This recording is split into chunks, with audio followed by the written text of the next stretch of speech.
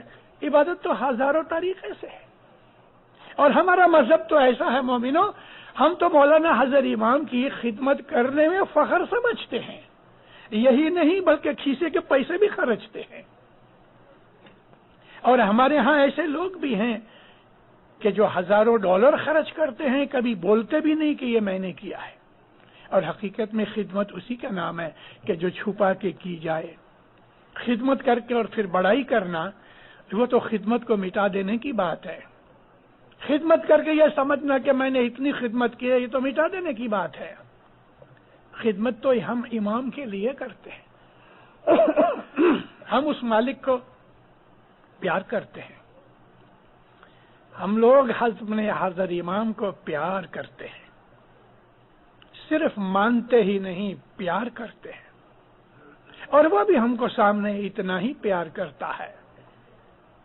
امام زمان جو ہے، اس کی شناخت ہمارے دل میں ہونی چاہیے۔ ہر اسماعیلی کو یہ جاننا چاہیے کہ میرا مولا کون ہے، ارے اس کو چاہنے والے کتنے ہیں۔ بولتے بھی نہیں کہ ہم نے امام کی کچھ خدمت کی، مگر یاد رکھو امام سب کو جانتا ہے، سب کو جانتا ہے۔ ایسا ایک بھی شخص نہیں کہ جس کو امام پہچانتا نہیں، کیونکہ وہ اللہ کا نور ہے، اس کو ہر چیز کا علم ہے۔ ہمارے دعا کے اندر ہم روز جو پڑھتے ہیں، وَكُلَّ شَيْءٍ أَحْصَيْنَاهُ فِي إِمَامٍ مُبِينٍ، ہر چیز کا علم ہمارے مولا کو ہے۔ میں آپ کو ایک چھوٹی سی بات بولوں جو بہت ضروری ہے اس ٹاپک کے اندر۔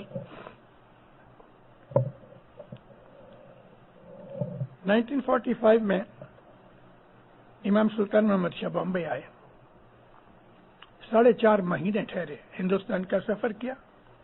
ہر روز 40 مہمانیاں ہوتی تھیں، اور ایک ایک مہمانی میں مولا خود جا کے بیٹھتے تھے۔ کچھ کا ایک آدمی تھا، میرا اچھا دوست تھا،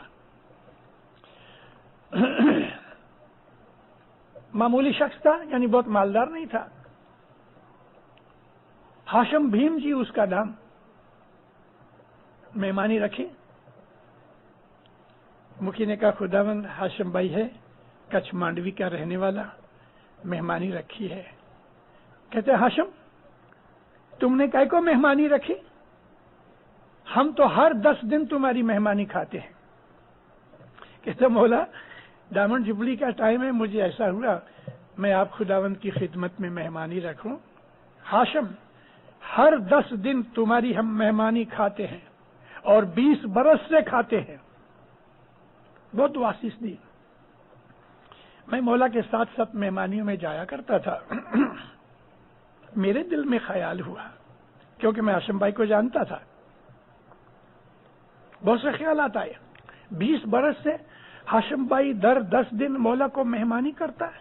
وہ زمانے میں مہمانی کے 136 روپیز تھے، اور مومنو خیال کرو کہ 50 برس پہلے 136 روپیز مہمانی کے آج کتنے روپے ہوئے؟ لگ بھگ مان لو کہ آج 5 سے 7 ہزار روپے جتنے برابر ہے۔ میرے دل میں کمپیوٹر چلنے لگا، مولا کے ساتھ جا رہا ہوں، لیکن میں یہ کیلکولیشن کرتا تھا کہ مولا 20 برس تک اس آدمی کی مہینے میں 3 اور برس کے اندر 36 مہمانیاں، اور 20 برس کے اندر حساب کرو تو 7200 مہمانیاں، ایسا نہیں 700 کچھ بھی ایسا ہے۔ تو میں اپنے دل میں خیال کرتا تھا کہ ہر مہینے یہ ہاشم بھائی 400 روپے مہمانی میں خرچ کرتا ہے، اتنی تو اس کی آمدنی نہیں ہے۔ چلو امام سب مہمانیاں پوری کر کے چلے گئے، میں ہاشم بھائی کے پاس واپس آیا، بہت مبارک دی، عاشق آدمی، مولا کی بات کرے، منہ آنکھوں میں سے پانی نکلے۔ میں نے کہا ہاشم بھائی مجھے ایک بات پوچھنی ہے، یہ مولا نے کہا کہ تم 10 دن مہمانی کرتے ہو تو 20 برس سے کرتے ہو، یہ بھید کیا ہے؟ مجھے کہتا ہے مشنری صاحب 20 برس پہلے میرا باپ گزر گیا، بھول گیا تھا اس بات کو، لیکن آج امام نے یاد کرایا۔ جب میرا باپ گزر گیا تو ہم نے 10واں کیا، پھر 20واں کیا، 30ویں کی مجلس کی، 40ویں کی مجلس کی۔ عام طور پہ لوگ 40ویں کی مجلس کر کے بند کر دیتے ہیں، لیکن میری ماں نے کہا کہ نہیں، ہم تو 10واں، 30واں، 20واں، 30واں، 40واں، 50واں، 60واں، ایک عادت پڑ گئی کہ ہر 10 روز تھال بنا کے گھر میں راندھ کے اسپیشل جس طرح سے ہوتا ہے اس طرح سے دودھ فروٹ جو کچھ بھی ہم لے جائیں جماعت خانے میں اور امام کی مہمانی کریں۔ وہ عادت ایسی پڑ گئی کہ 20 برس سے یہ عادت چلی آتی ہے۔ 20 برس تک امام کو ہم نے 10 دن مہمانی کھلائی، آج اس کی رسید ملی۔ مولا کہتا ہے کہ 20 برس سے میں 10 دن تمہاری مہمانی کھاتا ہوں۔ یہ تو یورپ میں بیٹھا ہوا تھا، انہوں نے تو کوئی اس کو لکھا نہیں کہ تم کو ہم نے یہ مہمانی دیتے ہیں ہر 10 دن، اور یہ تو معمولی شخص تھا، اس کی کوئی رپورٹ بھی نہیں گئی، وہ زمانے میں ایسی رپورٹیں جاتی بھی نہیں تھیں، لیکن امام جانتا ہے یورپ میں بیٹھے ہوئے بھی وہ کچھ مانڈوی کے جماعت خانے کے اندر ہاشم بھیم جی کے گھر کی مہمانی کھاتے تھے۔ جو کچھ بھی آپ دیتے ہو اسے معلوم ہے، جو کچھ بھی سوچتے ہو اسے معلوم ہے، جو کچھ بھی کرتے ہو اسے معلوم ہے۔ دروازہ بند کر کے اگر کچھ گناہ کرتے ہیں تو بھی وہ جانتا ہے، اور دروازہ بند کر کے ہم عبادت کرتے ہیں تو بھی وہ جانتا ہے، اس سے کوئی چیز چھپی ہوئی نہیں۔ لیکن ہمارے سارے مذہب کا جو ایسنس ہے وہ عبادت میں ہے، اور عبادت کا مطلب خدمت، سیوا، حضرت امام کو راضی کرنے کے لیے ہمارے عمل اعمال، یہ ساری چیزیں سیوا میں آتی ہیں۔ اور آپ تو لگ بھگ امام کے گھر کی جو سیوا کرتے ہو کسی نہ کسی طریقے سے، ایک ادھر کوئی کچرا گر گیا، کسی بچے نے پھینک دیا ہے تو اس کو اٹھا لینا اس خیال سے کہ مولا کے گھر میں کوئی گاربیج نہیں چاہیے، یہ بھی خدمت ہے۔ خدمت عبادت کا درجہ ہے۔ امام سلطان محمد شاہ فرمایا کہ تمہاری مارننگ کی بیت الخیال کی عبادت میں کوئی خامی رہ جاتی ہے تو جو جماعت کی جو سیوا کرتے ہو نا، تو یہ سیوا اس کھڈے کو پورا کرتی ہے۔ اتنی عبادت کے جتنا درجہ ہے، خدمت کا، سیوا کا اتنا ہی درجہ ہے۔ لیکن سیوا کرتے کرتے عبادت نہ کرنی تو ایسا نہیں سمجھنا کہ وہ پورا ہو جائے گا۔ عبادت بھی کرو، سیوا بھی کرو، وہ سیوا بھی ہے، عبادت بھی سیوا ہے، لیکن ایک وہ سیوا ہے کہ جو ہم روحانی عبادت بیت الخیال کی کرتے ہیں، اور ایک یہ سیوا ہے کہ جو ظاہر کے اندر ہم مولانا حضرت امام کے لیے، جماعت کے لیے جو کچھ بھی کرتے ہیں، لوگوں کے لیے بھلی دعائیں مانگنا بھی سیوا ہے۔ آج یہ جو مجلس ہے، یہ جو منڈلی ہے 5 سال کی یا دوسری ہماری منڈلیاں، اس کے اندر امام کے فرمان کیا ہے کہ پرانے زمانے کے اندر ایسے لوگ تھے مولا کے پاس آ کے کہا کرتے تھے کہ یا مولا مجھے کوئی خدمت دے، کوئی سیوا دے۔ نبی کے پاس بھی لوگ جاتے تھے۔ مولا فرمایا کہ اس زمانے کے اندر میرے پاس لشکر تھا، آج نہیں۔ حسن علی شاہ ماں باپ پہلی دفعہ جب آئے ہندوستان میں، تبھی ہندوستان کے اسماعیلیوں نے مولا کو جا کے عرض کی۔ مولا فرمایا میرے پاس نوکر چاکر بہت ہے۔ تو وہ کہتے ہیں خداوند آپ کے ایک نوکر کی پگار میں دے دوں اور اس کی سیوا کا بدلہ مجھے ملے؟ ماں باپ فرمایا اچھا۔ تو مولا کے ایک نوکر کی وہ زمانے کے اندر 8 روپے مہینہ تنخواہ ہوتی تھی، برس کے 100 روپے ہوئے، تو 100 روپے دے کے ہم اس نوکر کی ہوئی سیوا کا ہم پھل لے لیتے تھے۔ اس میں سے کسی نے کہا میں 5 برس کی سیوا دیتا ہوں، تو 5 سال ہوئے، کسی نے 7 برس کی دی تو 7 برس ہوتا ہے، بلائیں آفتیں دور ہوتی ہیں۔ مولا آپ کو سکھی آباد کرے۔ ایمان کی سلامتی دیوے، حقیقتی سمجھ دیوے، نیک مرادیں پوری کرے، آفت بلائیں ہمیشہ دور رکھے، کلجو کی ہواؤں سے بچاوے، دسوندی سکریتی بناوے، مولا فرمان بردار مومن بناوے، مولا اپنی محبت زیادہ کرے، مولانا حضرت امام آپ کو، آپ کی اہل اولاد کو دین دنیا کی نعمتیں دیوے، برکتیں دیوے، خوشیاں دیوے، آپ کو ہر حالت کے اندر، ہر حالت کے اندر، ہر حالت کے اندر سکھی آباد اور اپنے گھر کی شناخت میں رکھے۔